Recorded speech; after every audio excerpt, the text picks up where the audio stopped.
Don't scream. More like don't nap.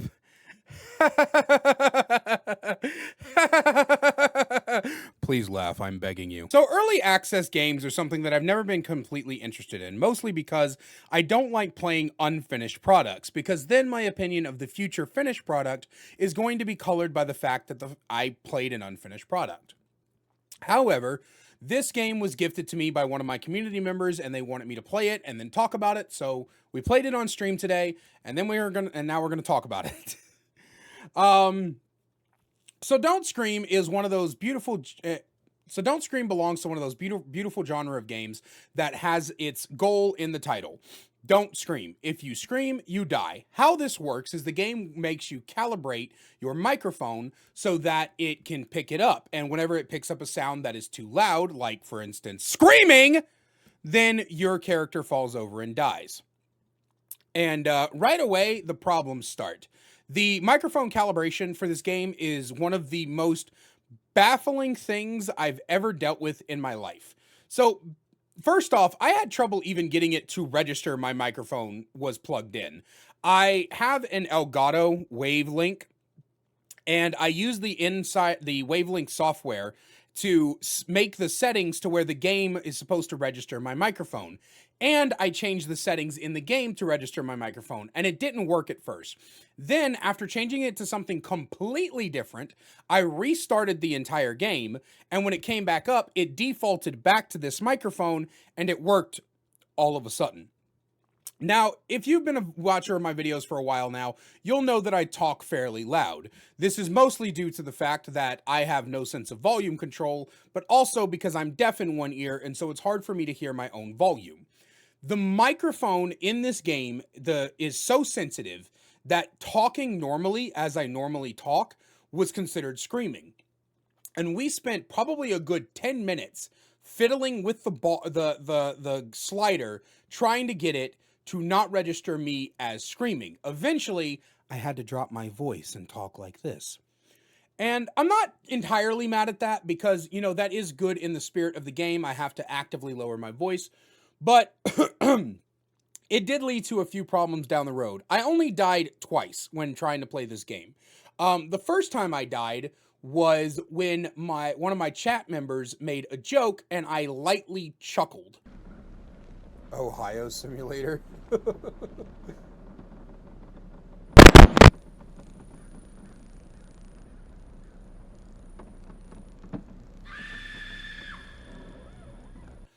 And that was enough to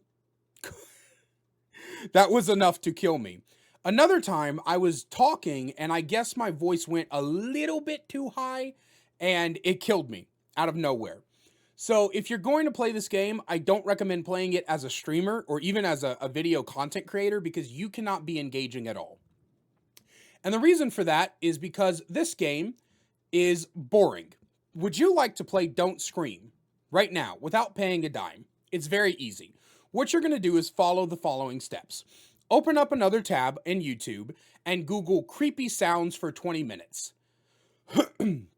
Find yourself a video, open that video, hit play, and then I want you to just hold the W key on your keyboard for 18 minutes and don't make a sound. Congratulations, you have now played Don't Scream.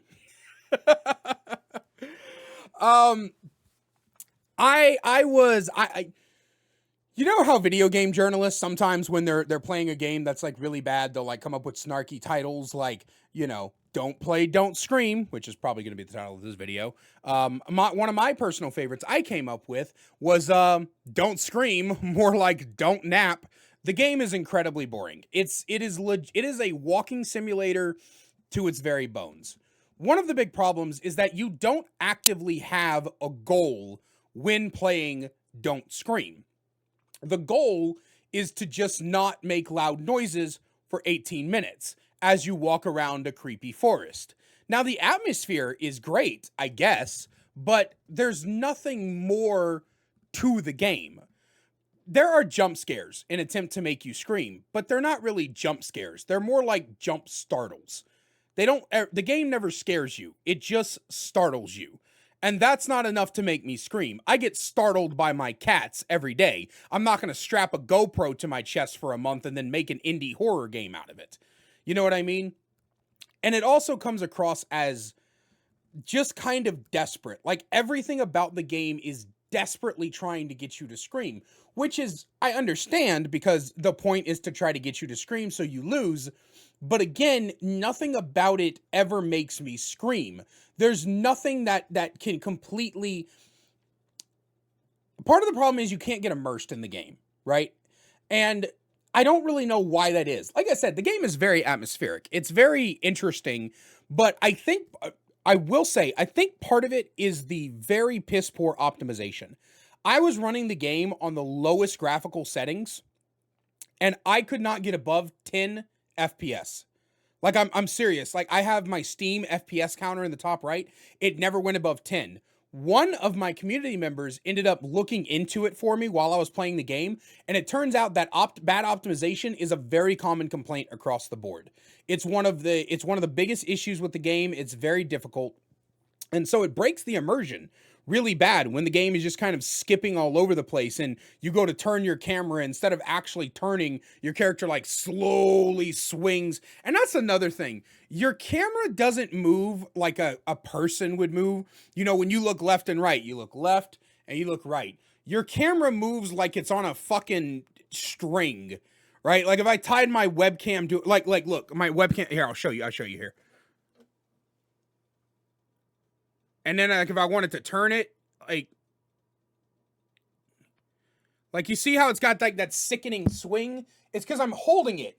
I'm holding it by the wire. So that is the way that the camera feels when you turn it. Every time, it doesn't turn, it sways in the direction you're turning, which is very sickening and is not good at all. One thing I will praise is that the game sound is in mono. And again, I'm half deaf. I can only hear out of one ear. Whenever I game, I only have one headphone. But they made the game in such a way that you can always hear the scares. Because the point of the game is to not know where things are coming from, just to hear them. And that leads me to my final point. Have you guys ever played Minecraft?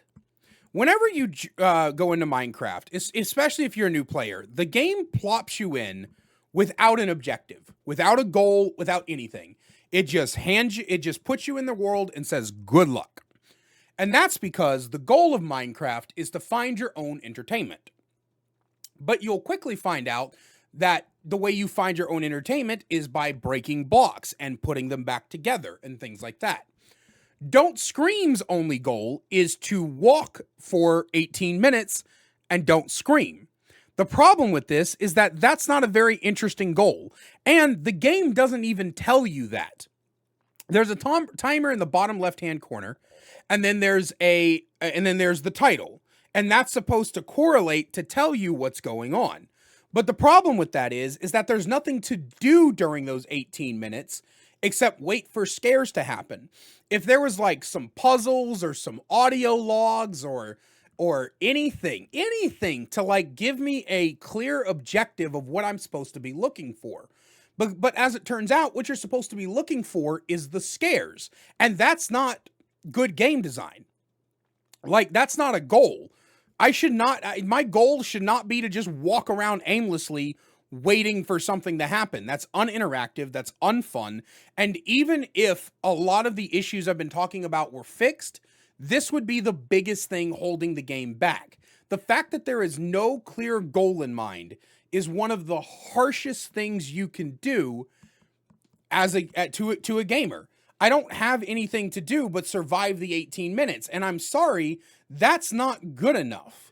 It's not good enough to only have me survive out the last 18 minutes of your game. I need to actually have some sort of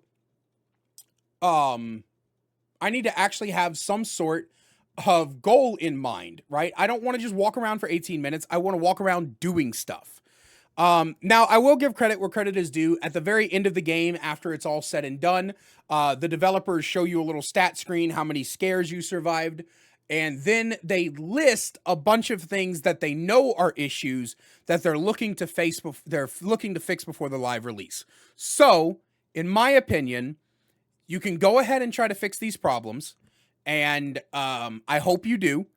I will take a second look at the game once it is off early access, and hopefully everything I talked about today will be addressed. But other than that, I love you guys so much. Don't forget, please, to hit that subscribe button down below. We're trying to hit 5K by the end of the year. I know that the channel has completely shifted in its direction, but I hope you guys are enjoying the new content and stuff like that. But before I get out of here, a quick shout out to my channel members: Gamer Geek, Damari D. Cordova, Peter RJ, Centergrim, The Cannibal Main, Spirit Upgrades, and Nuclear Bomb for their additional support. I really, really appreciate it from the bottom of my heart. If you guys want to be a channel member today, click that join button down below. But other than that, I love you guys so much, and I will see you in the next one.